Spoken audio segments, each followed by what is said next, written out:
मत्ती रचित सुसमाचार के अध्याय 20 में दाख के बारी के मालिक और मजदूरों का दृष्टांत है, जिसमें प्रभु यीशु ने स्वर्ग के राज्य के उन मूल्यों को प्रकट किया है जो मानवीय मूल्यों से बिल्कुल विपरीत और ऊंचे हैं।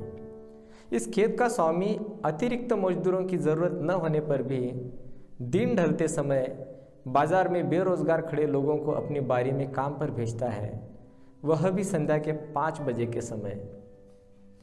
सिर्फ घंटे भर यानी न के बराबर काम करने के बावजूद भी वह उन्हें दिन भर काम किए हुए मजदूरों के समान ही अर्थात 12 घंटे काम करने वालों के समान व्यवहार करता है और उन्हें उतना ही वेतन देता है। स्वर्ग के राज्य का मूल सिद्धांत अनुग्रह है। परमेश्वर मनुष्यों के साथ उनकी गुणवत्ता और भले कामों के अनुसार नहीं, वरन अपने अनुग्रह और दया के अनुसार व्यवहार करता है।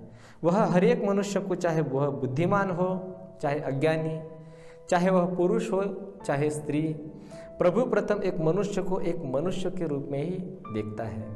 वह उसे अपनी सृष्टि जानकर सबसे कमज़ोर और दुर्बल के प्रति अधिक भलाई दिखाता है।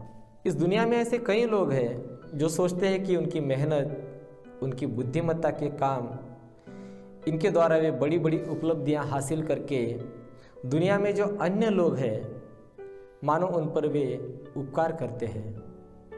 लेकिन प्रभु का वचन कहता है कि मनुष्यों के विचार और कल्पनाओं की तुलना में परमेश्वर के विचार अधिक ऊंचे हैं। वे इतने ऊंचे हैं कि प्रभु मनुष्यों की कल्पनाओं को शून्य से भी कम आंकता है। प्रभु मनुष्यों का उद्धार उनके कुछ भले कामों या उनकी बड़ी बड़ी उपलब्धियों के आधार पर नहीं, वरन अपनी दया और अनुग्रह से करता है।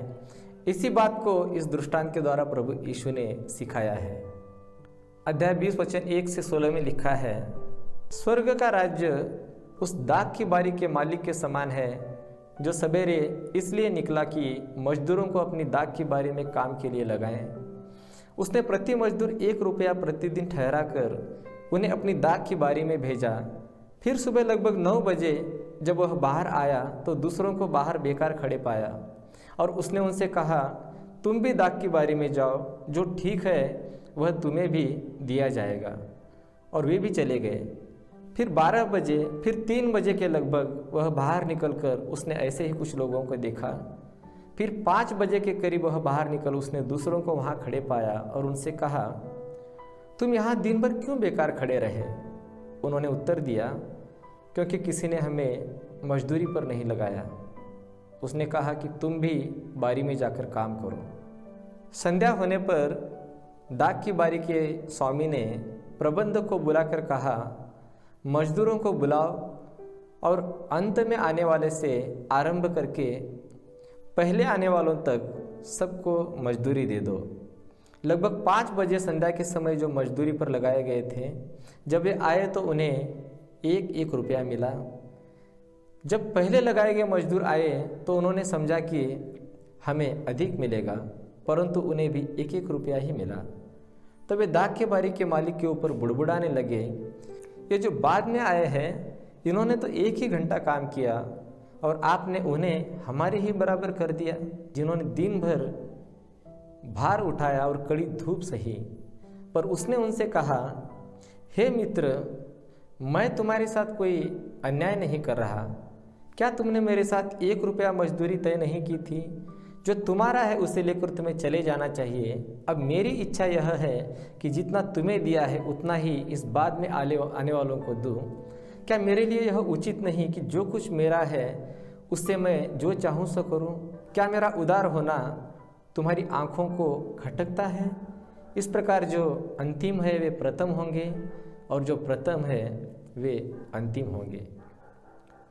प्रियो, अगर व्यवहारिक तौर पर देखें तो इस खेत के मालिक का व्यवहार हमें बहुत ही अलग दिखाई देगा, लेकिन उसने उन मजदूरों के साथ कोई अन्याय नहीं किया था जिन्होंने दिन भर काम किया। उन्हें उस व्यक्ति पर कुछ कुड़कुड़ाने की बजाय इस बात से प्रसन्न होना चाहिए था कि वे जिसकी बारी में काम करते हैं उसका मालिक स्वयं से दूसरों की अधिक चिंता करता है, एक भला व्यक्ति है। प्रियो, यह दृष्टांत हमें सृष्टिकर्ता ईश्वर के स्वभाव का एक विशिष्ट पहलू दिखाता है, जो प्रभु ने स्वयं प्रत्यक्ष रीति से मानव जाति पर प्रकट किया। मानव जाति की प्राचीन काल से लेकर आज तक यही धारणा रही है कि स्वर्ग का राज्य कुछ विशेष लोगों के लिए आरक्षित है। कुछ मानकों को पूरा करने वाले लोग ही धार्मिकता को अर्जित कर सकते हैं। भले काम और धार्मिक आचरण के द्वारा मोक्ष की प्राप्ति होती है। लेकिन वास्तविकता इससे बिल्कुल विपरीत है। यदि परमेश्वर संपूर्ण मानव जाति का ईश्वर है तो वह भटके हुए पापियों को उन्हीं के भाग्य पर नहीं छोड़ देता, वरन पहले उन्हीं की चिंता करता है जो बहुत ज़्यादा खोए हुए हैं। कई बार धर्म पुजारियों ने प्रभु यीशु को टैक्स लेने वाले लोगों के साथ, वेश्याओं के साथ बैठे देखकर उपहास किया, प्रभु यीशु की निंदा की, परंतु जवाब में प्रभु यीशु ने कहा, मैं धर्मियों को नहीं वरन पापियों को बुलाने और उनका उद्धार करने आया हूँ। परमेश्वर की दृष्टि में सच्ची धार्मिकता का जो मापदंड है प्रियो, वह इतना ऊंचा है कि संपूर्ण मानव जाति को वह कटघरे में खड़ा कर देता है। रोमियो की पत्री उसका अध्याय 3 और वचन 23 में लिखा है, इसलिए कि सब ने पाप किया है और सब के सब परमेश्वर की महिमा से रहित है। प्रभु का वचन साफ साफ कहता है कि एक भी धर्मी नहीं है। यदि कोई अपने धार्मिक कार्यों को प्रमाण मानकर यदि परमेश्वर के राज्य में प्रवेश का दावेदार समझता है तो यह वचन उनके लिए एक गंभीर चेतावनी है। दाग की बारी का दृष्टांत इसी सिद्धांत पर आधारित है कि उद्धार केवल और केवल परमेश्वर के अनुग्रह से ही है, ताकि कोई भी मनुष्य प्राणी घमंड न कर सके। प्रभु यीशु ने हमें पाप और मृत्यु से छुटकारा दिलाने के लिए क्रूस की मृत्यु से ही, बाइबल हमें उद्धार का एकमात्र मार्ग बताती है। प्रभु यीशु के लहू के द्वारा ही हमारे पापों से हमें शुद्ध होना जरूरी है। इस दृष्टांत को आधार बनाकर मैं आपसे निवेदन करना चाहूँगा प्रियो कि हो सकता है कि आपने अपना जीवन आपको जैसा ठीक लगा वैसे बिताकर प्रभु की आवाज़ को, परमेश्वर के राज्य के सुसमाचार को अब तक अनदेखा किया हो।